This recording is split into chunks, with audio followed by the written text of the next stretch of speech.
Chicago is in chaos. Is the defense bleeding out because of a runaway monster? A key defensive line player is negotiating with an enemy while Halas Hall trembles. Are we repeating the mistake that left us without Roquan? Not in 1,000. Seasons Bears Nation! But management isn't sitting still. They've just nailed a bulldozer into the offensive line. The projectile that will protect Caleb? If you thought Jenkins was tough, this will blow your mind. But wait, the masterstroke. No one saw coming. Will an NFC North superstar wear navy and orange? There's a rumored trade in Chicago that would shake up the league. And the Vikings are on fire. If the 3 numbers fall, the North is ours. But there's a dark price. Would you sacrifice 2 drafts and $35 million a year for a Titan that takes us to the Super Bowl? This will decide the franchise's future. I swear to you, if you're not subscribed, you'll miss the news that changes everything. Like now, comment your move and subscribe before the rivals steal this info. Look, after years of watching this team, suffering with defenses that didn't intimidate, we finally have a solid foundation, right? Since Nagy and Chuck Pagano left, we've seen how Matt Eberflus's defense has tried to recover that monsters of the midway essence. We've invested in talent. We've believed in our pass rushers' ability to dominate. We've celebrated every sack, every tackle for loss, because we know what it means to have a fearsome defense in the NFL. But now there's a ghost haunting Halas Hall, reminding us of those uncertain times, those years where hope faded before October. The city can't take more disappointments. I tell you this, rumors are burning about the future of our Montez Sweat. This man came here and transformed our defensive line. His 6 sacks in 9 games last year are no joke, and his constant pressure open spaces for everyone else, raising the entire unit's level. He's a disruptor, a guy who changes the game for you. Now there's talk that Sweat might seek a contract restructuring, or even, and this really worries me, there could be interest from other teams in a possible trade if negotiations get complicated. Do you think it's coincidence that now, with training camp around the corner and the regular season looming, these rumors come out? I don't think so. This is a power play by his agent. Sweat knows his value, and with the Bears' salary cap still having about $20 million available, he wants his share. And he wants it now. Let's think about this. What happened with Roquan Smith? A mainstay of our defense left because we couldn't reach a deal. Are we about to repeat the same story with Sweat? We can't afford that. Not now that we're building something big. Compared to what the Packers paid Rashawn Gary, a 4-year, $96 million contract, or what the Vikings invested in Danielle Hunter before his departure, Sweat is in a strong position to demand a similar or even higher contract considering his immediate impact in Chicago. His PFF grade in pass rush was 74.5, which is elite. If we lose a guy like Sweat with his ability to generate pressure, his leadership in the locker room, and his impact on Eberflus's scheme, the defensive tradition of Chicago, the one that gave us Erlacher, Peppers, and Hicks, would be compromised. That's navy and orange, baby. And we can't afford to lose our best warriors right when we're building something serious. Do we really want our linebackers to be unprotected again because there's no pressure from the line? I say no. Defense is the heart of the Bears. It always has been. And what if this drags on? Will it affect the locker room atmosphere? Create a distraction for the team preparing for a crucial season? The urgency is palpable. And you know why this is a problem for Chicago? I tell you this, if Sweat isn't happy, if there's tension, it's felt in the locker room. An unhappy player, no matter how good, can be a distraction we don't need. Do we really want to start the season with this cloud over us just as we have a new quarterback and expectations are so high? Or should we give in and write the check to ensure his commitment? It's a decision that can define the immediate future of our defense. If that surprises you, wait to hear this. But Chicago isn't done moving, and this is to protect our future.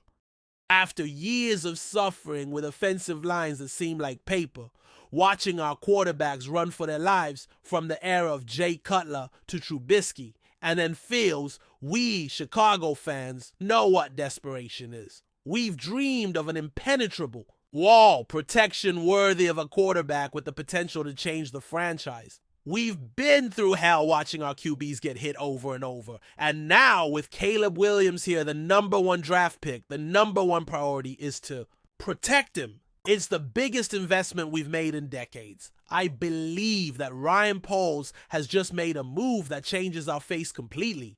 It's been confirmed that guard Kevin Dotson is arriving from the Los Angeles Rams on a 3-year, $48 million contract. $48 million! Is it a lot of money? I tell you this, it's a necessary and justified investment. Dotson, with his experience and blocking ability, especially in the running game, is exactly what we needed. The guy is a bulldozer, an elite blocker who opens holes like nothing. His arrival solidifies the interior of our offensive line alongside Tevin Jenkins and Darnell Wright, creating a formidable center. Do you think it's a coincidence that Poles is moving so aggressively for a guard? I ask you, isn't it obvious that Poles is building a castle around Caleb Williams? We can't let our future QB end up like others who pass through here, running for their life on every play. While the Packers worry about their defensive line and the Vikings try to find a QB that gives them stability, we are shielding our future with proven talent. This is a clear message. In Chicago, we protect our most valuable assets. Dotson had a PFF overall grade of 78.6 last year, placing him among the top 10 guards in the league. His skill in run blocking, PFF grade of 84. Point 2 is exceptional, and that's crucial for Shane Waldron's offensive scheme, which aims to establish the running game. With him, our line depth greatly improves, and that means more time in the pocket for Caleb, more play-action plays, and more holes for Khalil Herbert and DeAndre Swift. This is what we were waiting for. That's navy and orange, baby. This is the difference between a team that just waits and one that acts to win.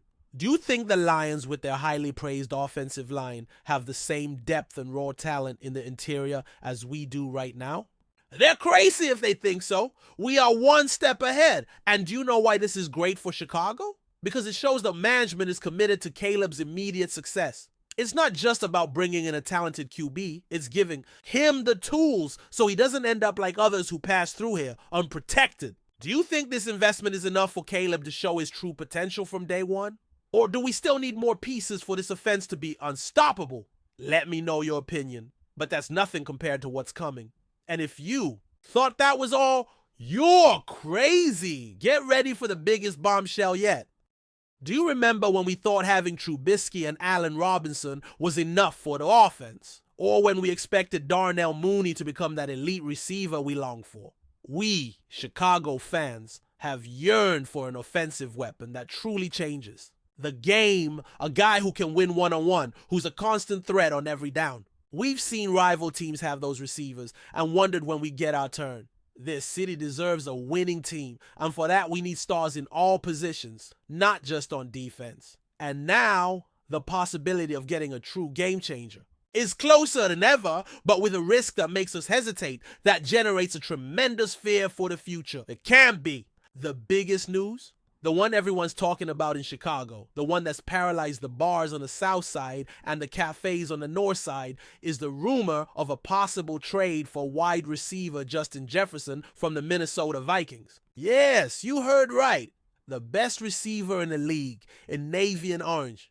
The speculation is that the Vikings are having trouble closing his contract extension, and Ryan Poles, bold Ryan Poles, might be exploring the possibility of bringing him to Chicago. This is madness. A move that redefines the franchise. The cost would be astronomical. Rumors suggest a first-round draft pick in 2025 and possibly a second-round pick in 2026, along with a contract exceeding $30 million annually, possibly nearing $35 million, making him the highest-paid receiver in the NFL. It's a colossal investment, but is it worth it? I tell you this. Justin Jefferson is a generational talent. His 5,899 yards and 30 touchdowns in 4 seasons are Hall of Fame numbers. He's averaged more than 98 yards per game in his career. Putting Jefferson alongside DJ Moore and Keenan Allen with Caleb Williams throwing, that's pure dynamite. That would completely change the Bears' offensive narrative. From a team with potential, we'd become an immediate threat to any defense. Do you think the Packers with Jordan Love would stand a chance against an offense like that with 3 top receivers and a promising QB? Not in their wildest dreams, but here comes the fear, the urgency, the part that keeps me up at night. Is the cost too high in terms of future picks? Are we mortgaging the team's future for a single player, no matter how good? And what if his contract becomes a burden on the salary cap in the coming years, limiting our ability to retain other talents or sign free agents? The defensive tradition of Chicago is strong, yes, but to win in the modern NFL, you need points and you need an explosive attack. And Jefferson gives you points, he gives you explosiveness, he gives you plays that win games. It's a huge gamble, one that would define Ryan Poles' era. It's the kind of move that takes you to the Super Bowl or leaves you in ruins. They Bears, Chicago doesn't play. This is the decision that has all of us with our hearts in our hands. And do you know why? This is really crazy. Because if it happens, the Bears wouldn't just be contenders, they'd be a power to reckon with in the league, a team nobody would want to face. But are we willing to mortgage our future for a single player, no matter how good? Is this the move that takes us to the Super Bowl, or the one that condemns us to years of rebuilding if it doesn't work? It's the question all Chicago fans are asking. Phew, what a day to be a Bears fan.